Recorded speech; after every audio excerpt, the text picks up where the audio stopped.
Meu irmão adotivo fingiu ter câncer cerebral por meses porque fui aceita na universidade, causando milhares de dólares em contas médicas para nossos pais, mas agora a adoção dele foi anulada. Preciso desabafar em algum lugar porque ninguém na minha família acredita em mim e estou começando a questionar minha própria sanidade. Meu irmão Nelson, de 21 anos, tem sabotado minha vida por anos, e sua última artimanha poderia ter me custado minha futura carreira como médica. Tenho 19 anos, e Nelson sempre fez o papel de filho de ouro da nossa família. Nossos pais nos adotaram quando éramos pequenos, eu aos 3 anos e ele aos 5. Desde o primeiro dia Nelson deixou claro que não queria uma irmãzinha o seguindo por toda parte. Quando ganhei o concurso de soletração da escola aos 10 anos, ele disse que estava com fortes dores de estômago antes de me entregarem o prêmio. Nossos pais tiveram que sair mais cedo para levá-lo à emergência, e eu fui junto porque era uma criança. Os médicos disseram que provavelmente eram apenas gases. No ensino fundamental comecei a tocar violino e melhorei bastante. A professora de música me escolheu para um solo no concerto de inverno. Pratiquei por meses. Na noite anterior ao concerto, Nelson disse que sentia uma pressão no peito e que não conseguia respirar direito. Tivemos que passar a noite inteira na emergência com ele e eu fiquei me perguntando se conseguiríamos chegar à apresentação. Não conseguimos. Nelson foi diagnosticado com ansiedade e recebeu exercícios de respiração para fazer em casa. No ensino médio surgiram novos desafios, foquei nas minhas notas e comecei a fazer trabalho voluntário no hospital local. Eu sabia que queria ser médica, em parte por todo o tempo que passei em hospitais vendo Nelson ser examinado por suas supostas doenças. Aprendi muito sobre sintomas e procedimentos médicos apenas observando, também aprendi a detectar quando alguém estava exagerando ou inventando. No fim das contas, Nelson me deu algumas ferramentas que poderiam ser úteis para mim como médica. Parecia que Nelson tinha se acalmado no meu 2º e 3º ano do ensino médio. Ele entrou em uma universidade decente e foi morar fora na maior parte do ano. Pensei que talvez ele tivesse superado sua necessidade de competir comigo e já era um adulto, mas não foi o que aconteceu. Na primavera passada recebi a notícia pela qual trabalhei durante anos, fui aceita na faculdade de medicina, todo o esforço valeu a pena, então eu estava mais do que feliz. Nossos pais ficaram encantados e começaram a planejar um jantar de comemoração. Foi então que Nelson agiu. No dia seguinte em que recebi minha carta de aceitação, ele voltou da universidade inesperadamente. Ele parecia péssimo, pálido, magro e exausto. Disse aos nossos pais que estava escondendo algo grave para não preocupá-los durante os exames finais. Afirmou que vinha tendo fortes dores de cabeça, problemas de visão e perda de memória por meses. Ele disse que finalmente tinha ido ao médico do campus e que estavam preocupados com um possível tumor cerebral. Nossos pais entraram em pânico total. Imediatamente começaram a pesquisar sobre tumores cerebrais na internet. Nelson explorou a situação ao máximo. Ele tropeçava ao caminhar, dizia que não se lembrava de certas palavras e semicerrava os olhos como se a luz o incomodasse. O jantar de comemoração pela minha aceitação na faculdade de medicina foi adiado indefinidamente. Em vez disso, nossa casa se tornou um centro de pesquisa médica dedicado exclusivamente ao suposto tumor cerebral de Nelson. Isso foi o que me fez suspeitar desde o início. Nelson estava postando fotos em redes sociais de festas universitárias apenas algumas semanas antes de seu retorno. Nessas fotos ele parecia perfeitamente saudável e feliz, estava dançando, jogando beer pong e passando a noite com amigos. Nenhuma de suas publicações mencionava dores de cabeça ou problemas de visão. Também notei que seus sintomas pareciam piorar quando nossos pais estavam presentes, mas melhoravam quando saíam do quarto. Quando mamãe e papai foram ao supermercado uma tarde, o observei por uma fresta da porta de seu quarto. Ele estava sentado normalmente, usando o telefone sem problemas de visão e sem a aparência de alguém com fortes dores de cabeça. As consultas médicas começaram a se acumular. Primeiro Nelson foi ao nosso médico de família que o encaminhou a um neurologista. O neurologista pediu uma ressonância magnética que deu normal. Em vez de se sentir aliviado, Nelson afirmou que os sintomas estavam piorando. Disse que agora as dores de cabeça vinham acompanhadas de náuseas e tonturas. Durante esse tempo, meus próprios preparativos para a faculdade de medicina ficaram em segundo plano. Eu tinha que preencher vários formulários, organizar a moradia e comparecer a um fim de semana de orientação. Mas toda conversa com nossos pais era interrompida por atualizações sobre a condição de Nelson ou ligações de consultórios médicos. O neurologista encaminhou Nelson a um oncologista para uma segunda opinião. Mais exames foram solicitados: exames de sangue, outra ressonância magnética com contraste e algo chamado punção lombar. Todos os resultados deram normais, mas Nelson insistia que algo ainda estava errado. Ele começou a pesquisar na internet sobre doenças cerebrais raras e a sugeri-las aos médicos. Enquanto isso, descobri algo interessante. Um dia ele deixou seu notebook aberto e vi seu histórico de navegação. Ele havia pesquisado extensivamente sobre sintomas de tumores cerebrais, não para entender sua condição, mas aparentemente para aprender a fingi-los melhor. Ele havia buscado coisas como: quanto tempo devem durar as dores de cabeça, que tipo de problemas de visão os tumores cerebrais causam e quais sintomas os médicos procuram durante os exames neurológicos. Também descobri que ele estava mentindo para seus amigos da universidade sobre estar em casa. Suas redes sociais mostravam que ele supostamente ainda estava na faculdade fazendo cursos de verão,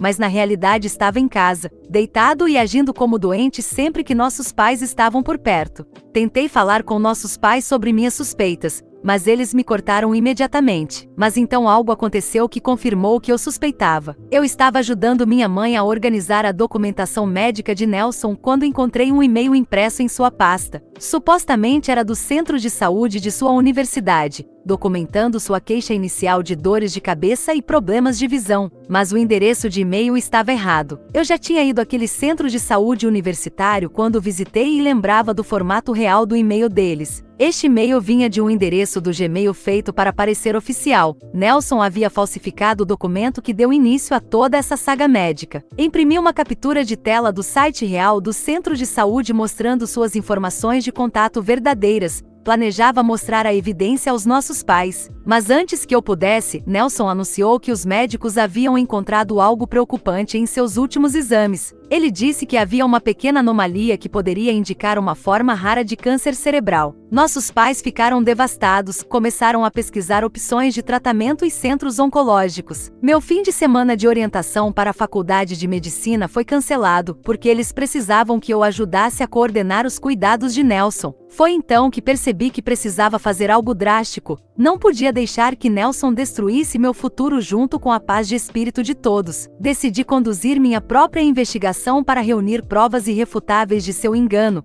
Comecei ligando diretamente para o centro de saúde de sua universidade. Fingi que estava ligando por causa dos meus próprios registros médicos e casualmente perguntei sobre o formato de e-mail e os procedimentos de agendamento deles. O pessoal confirmou que nunca enviam informações médicas por Gmail e que todas as suas comunicações oficiais vêm de seu domínio universitário. Depois instalei uma câmera escondida na sala onde Nelson costumava ficar deitado dizendo que estava doente demais para se mover. Durante 3 dias gravei horas de filmagem em que ele era visto se levantando normalmente, caminhando sem dificuldade e usando o telefone por longos períodos sem problemas de visão aparentes. Também rastreei sua atividade online usando o histórico do navegador do computador da família. Nos momentos em que ele afirmava ter sintomas graves, na verdade estava jogando online, assistindo a vídeos e conversando com amigos. A peça final da evidência veio de seu próprio descuido. Uma noite ele deixou o telefone desbloqueado enquanto tomava banho. Encontrei mensagens de texto entre ele e seu colega de quarto da universidade nas quais ele se gabava de se livrar das aulas de verão fingindo estar doente. Ele escreveu que nossos pais estavam pagando por exames médicos caros e que ele estava aproveitando a atenção e a simpatia. Agora tenho provas concretas de que Nelson estava fingindo toda a sua crise médica, mas sei que nossos pais não vão querer acreditar. Eles investiram tanto tempo, dinheiro e energia emocional em sua suposta doença que admitir que foram enganados será devastador para eles. Mas estou cansada de ele fazer tudo isso por ciúmes, para chamar a atenção ou seja lá o que for que o esteja motivando. Estou cansada dele e de meus pais correndo atrás de qualquer coisa que ele inventa. Vou mostrar tudo a eles, mas preciso de mais ideias para que meus pais realmente vejam Nelson como ele é e parem de cair em seus enganos repetidamente. Atualização. Passei 2 dias organizando tudo o que havia reunido e pedi aos nossos pais que se sentassem para uma conversa séria. Disse a eles que tinha informações importantes sobre a situação médica de Nelson que eles precisavam ver. Mamãe ficou na defensiva imediatamente e disse que não queria ouvir mais das minhas teorias sobre Nelson fingindo seus sintomas. Papai estava mais disposto a ouvir, talvez porque a ideia de que as contas estavam se acumulando era mais importante. Comecei mostrando a eles o e-mail falsificado do Centro de Saúde da universidade. A primeira reação da mamãe foi dizer que talvez Nelson apenas tivesse se enganado com o endereço de e-mail ou que o centro tivesse vários métodos de contato. Então mostrei a eles as mensagens de texto. Lá estavam as próprias palavras de Nelson, se gabando de enganar os médicos e de aproveitar a atenção. As gravações da câmera escondida foram o que finalmente os convenceu. Ver Nelson se mover normalmente, usar o telefone sem problemas de visão e não mostrar sinais das supostas dores de cabeça severas era uma prova inegável de que ele estava mentindo. Papai se levantou e saiu da sala sem dizer nada. Mamãe começou a chorar e não conseguia acreditar que Nelson faria algo assim. Ela disse que não entendia por que ele os faria passar por tanta preocupação e despesa. Decidimos confrontar Nelson juntos naquela mesma noite. Quando ele desceu para jantar, ainda agindo fraco e segurando a cabeça como se estivesse com dor, nossos pais o sentaram e mostraram as provas. Nelson ficou com raiva e me acusou de espioná-lo e violar sua privacidade. Ele disse que eu estava com ciúmes da atenção que ele recebia e que eu tinha ido longe demais para desacreditá-lo. Ele tentou justificar cada prova, alegou que o e-mail falso foi um mal-entendido, que suas mensagens foram tiradas de contexto e que a gravação mostrava momentos breves em que seus sintomas não eram tão graves. Mas nossos pais não acreditavam mais nele. Papai exigiu que ele dissesse a verdade sobre seu estado de saúde. Quando Nelson continuou insistindo que estava doente, mamãe perdeu a paciência. Ela começou a gritar sobre todo o dinheiro que haviam gasto em exames médicos, toda a preocupação que haviam suportado e todos os especialistas que haviam perdido seu tempo o atendendo. Foi então que Nelson finalmente admitiu que estava fingindo tudo, mas sua confissão piorou a situação. Ele disse que começou tudo porque estava com ciúmes da minha aceitação na faculdade de medicina e de todos os elogios que eu recebia. Ele afirmou que estava magoado por ter que competir comigo, já que eu sempre obtinha bons resultados acadêmicos. Ele disse que, embora tivéssemos sido adotados, eu sempre fui favorecida porque me parecia mais com eles e era mais fácil de criar. Nossos pais ficaram devastados com essa acusação. Eles tentaram explicar que nunca nos trataram de forma diferente por causa da nossa adoção, mas Nelson não quis ouvir. Ele disse que anos me vendo receber elogios por minhas conquistas enquanto ele lutava na escola haviam prejudicado sua autoestima. A conversa se transformou em uma grande briga com todos gritando. Nelson acusava nossos pais de negligência emocional, nossos pais o acusavam de manipulação e mentiras, e eu fiquei presa no meio com acusações voando em todas as direções. O pior foi quando Nelson dirigiu sua raiva para mim. Ele me acusou de fazer trabalho voluntário em hospitais apenas para parecer bem, não porque eu realmente me importasse em ajudar as pessoas. A confrontação terminou com Nelson saindo furioso de casa.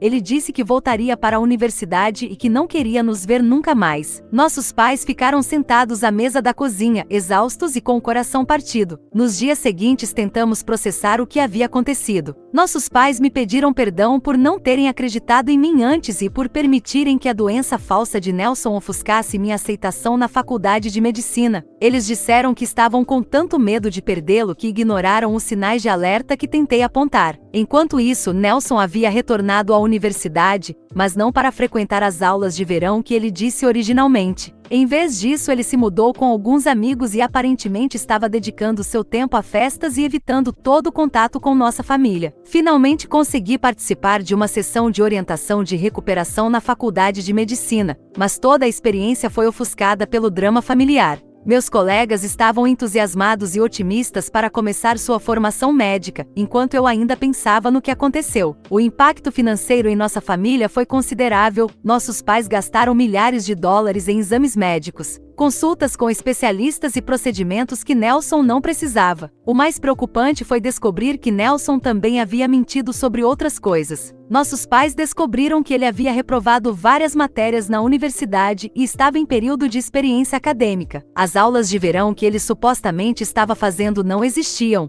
Ele usou sua doença falsa como desculpa para não enfrentar seus problemas acadêmicos. Eles também souberam que ele estava pedindo dinheiro emprestado a parentes, contando sobre seu diagnóstico de tumor cerebral. Várias tias e tios haviam lhe enviado dinheiro para ajudar com despesas médicas que eram completamente fictícias. Enquanto escrevo esta atualização, se passaram 3 semanas desde a confrontação e Nelson ainda não entrou em contato com nossa família. Nossos pais tentaram ligar para ele, mas ele não atende nem as chamadas nem as mensagens. Na próxima semana começo a faculdade de medicina, mas em vez de estar animada com este novo capítulo da minha vida, é tudo um drama. Não sei o que acontecerá com Nelson, nem se nossa família poderá se recuperar completamente dessa traição, especialmente do impacto econômico. Neste ponto, acho que meus pais deveriam responsabilizar Nelson de alguma forma, mas não sei se serão capazes de fazê-lo.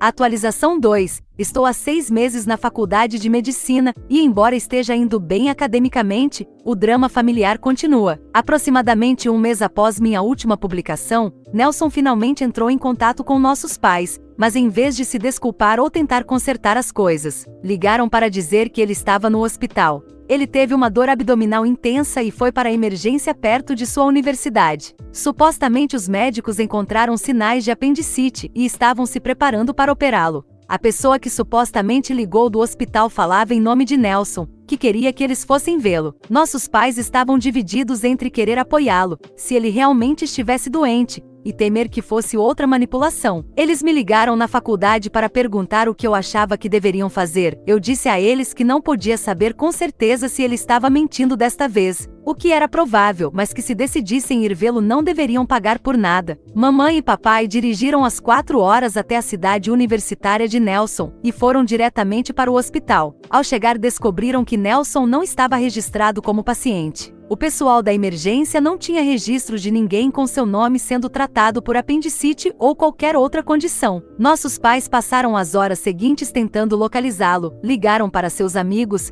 verificaram seu apartamento e até contataram a segurança do campus. Finalmente, um de seus colegas de apartamento admitiu que Nelson lhe pediu para fazer a ligação fingindo ser do hospital. Eles o encontraram em um bar local perfeitamente saudável, e aparentemente surpreso que nossos pais tivessem dirigido até lá para verificar. Ao confrontá-lo, ele afirmou que tinha sido apenas uma brincadeira para ver se eles ainda se preocupavam com ele depois de tudo o que aconteceu. Este segundo engano foi a gota d'água para nossos pais. Papai disse a Nelson que estava cortando todo o apoio financeiro, incluindo as mensalidades e despesas de subsistência. Mamãe disse que não podia mais confiar em nada que ele dissesse e que ele precisava procurar ajuda profissional se quisesse ter alguma relação com a família no futuro. A reação de Nelson foi que meus pais estavam exagerando e que isso era apenas uma brincadeira, que não era para ser levado tão a sério. A confrontação terminou com o pessoal do bar pedindo a Nelson que se retirasse porque estava causando um escândalo. Nossos pais voltaram para casa naquela mesma noite e mamãe chorou durante a maior parte da viagem. Quando voltaram, eles compartilharam algo que explicou muito sobre o comportamento de Nelson. Me disseram que seus pais biológicos o haviam abandonado quando ele tinha 4 anos, deixando na casa de um parente e nunca mais voltaram. Ele passou quase um ano em lares de acolhimento antes que nossos pais o adotassem. Eles disseram que a assistente social os havia avisado que Nelson poderia ter problemas de apego e medo de abandono, mas pensaram que seu amor e estabilidade o ajudariam a superar esses traumas. Eles se perguntavam se seu padrão de inventar emergências médicas era sua maneira de testar se eles também o abandonariam.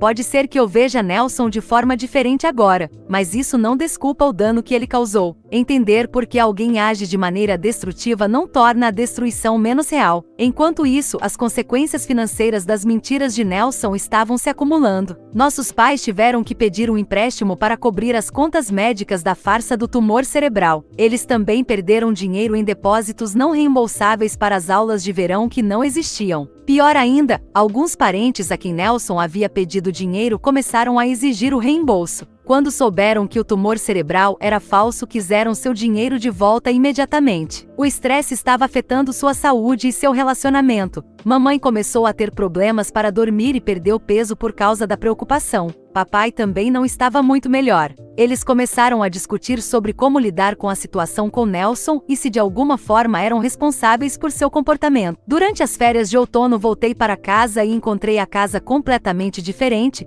O ambiente estava tenso e triste. Eles me perguntavam sobre minhas aulas e tentavam mostrar interesse em meus estudos de medicina, mas eu podia notar que estavam distraídos, preocupados com Nelson. Também descobri que Nelson estava contatando outros membros da família com novas versões de sua história. Cada nova mentira exigia que nossos pais fizessem um trabalho de controle de danos. O pior era que Nelson parecia estar piorando em vez de melhorar. Suas mentiras se tornavam mais elaboradas e desesperadas. A situação chegou a um ponto crítico quando Nelson ligou para nossos pais uma noite dizendo que planejava se machucar. Ele afirmou que não podia viver com a dor de ser rejeitado por sua família e que preferia acabar com sua vida a continuar sofrendo. Nossos pais ficaram apavorados e ligaram imediatamente para os serviços de emergência na cidade de Nelson. A polícia e os paramédicos foram enviados ao seu apartamento para uma verificação de bem-estar. Encontraram Nelson em uma festa, aparentemente se divertindo com amigos. Quando perguntado sobre suas ameaças, ele disse que havia sido um mal-entendido. Este incidente convenceu nossos pais de que Nelson precisava de intervenção profissional,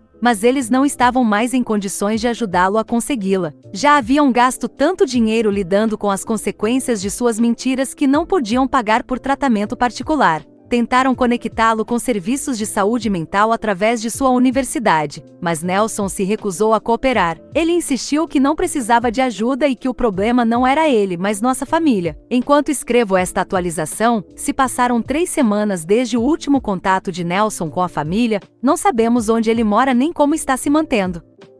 Atualização 3. Meus pais estavam em dúvida sobre o que fazer com meu irmão, mas eu não. O que ele fez me afetou diretamente. O ponto de virada chegou há 3 meses quando Nelson tomou uma decisão que cruzou uma linha que não posso perdoar. Ele contatou diretamente a administração da minha faculdade de medicina para tentar fazer com que me expulsassem em sua denúncia. Nelson afirmou que eu havia entrado na faculdade de medicina por meios fraudulentos, especificamente mentindo sobre meu trabalho voluntário e exagerando. Ele sugeriu que a faculdade deveria investigar a fundo meus antecedentes antes de me permitir continuar no programa. A administração da faculdade levou sua denúncia a sério, como deveria. Fui chamada para uma reunião e me apresentaram as acusações de Nelson. Tive que fazer um trabalho extra, que me tirou tempo de estudo, para poder provar que toda a informação com a qual me inscrevi era verídica. Fiquei surpresa com o nível de detalhe e a sofisticação de suas mentiras. Felizmente eu havia aprendido com nossas experiências anteriores com seus enganos, como guardei cópias de todas as provas que reuni sobre seu falso tumor cerebral, incluindo as mensagens de texto onde ele admitia ter mentido e se gabava de enganar nossa família.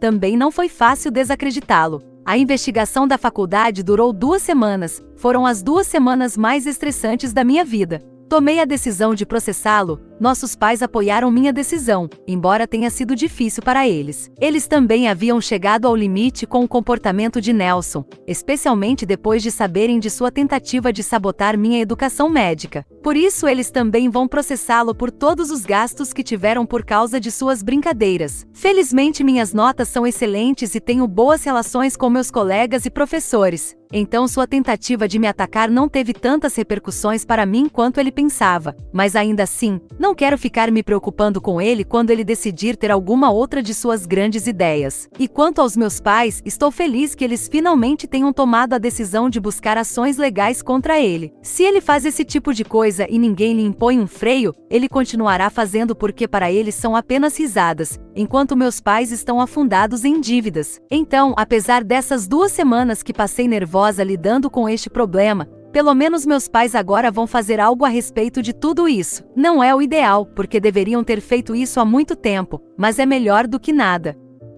Atualização 4. De todas as coisas que tenho para contar sobre Nelson, a que mais me impactou é que meus pais pediram a anulação de sua adoção. Não pensei que eles chegariam a esse extremo, mas solicitaram, argumentando a fraude dele, e um juiz aprovou, já que este era um caso extremo em que eles não queriam mais estar relacionados a ele. Legalmente não tem maiores consequências porque um possível testamento poderia ser alterado para não lhe deixar nada, e como ele é maior de idade, não é como se meus pais ainda fossem responsáveis por ele. No entanto, eles suportaram demais, e até o casamento deles estava sofrendo. Depois de meses de terapia, decidiram dar este passo. Não sei o que pensar sobre isso porque, independentemente de ele não ser mais legalmente meu irmão, eu já não o considerava assim há muito tempo. Quanto ao meu processo, consegui que Nelson tenha que me compensar com mais de $5.000 por sua tentativa de me prejudicar. A faculdade de medicina é cara e essa quantia não paga nem um mês, mas pelo menos tem um documento que diz que ganhei um processo contra meu ex-irmão, o que acredito que terá utilidade no futuro se ele tentar me atacar novamente. Não acredito que vá. porque ele não faz mais parte da família, mas não reclamo. Além disso, vencer este processo depois de tudo que ele fez é extremamente simbólico. Acho que fico mais feliz com isso do que com o dinheiro em si. Com respeito aos meus pais, é outra história. Não sei quanto dinheiro eles perderam por culpa de Nelson,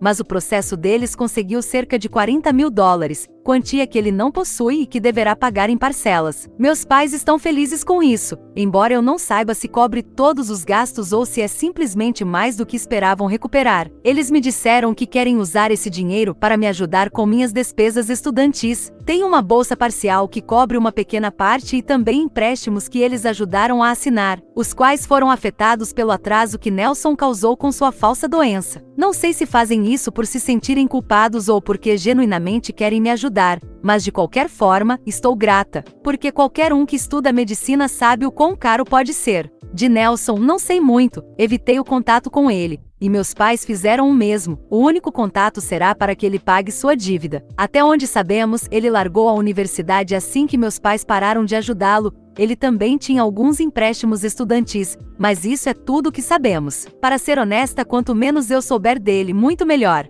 Às vezes penso que seu câncer cerebral pode ter sido verdadeiro. É a única coisa que explica seu comportamento.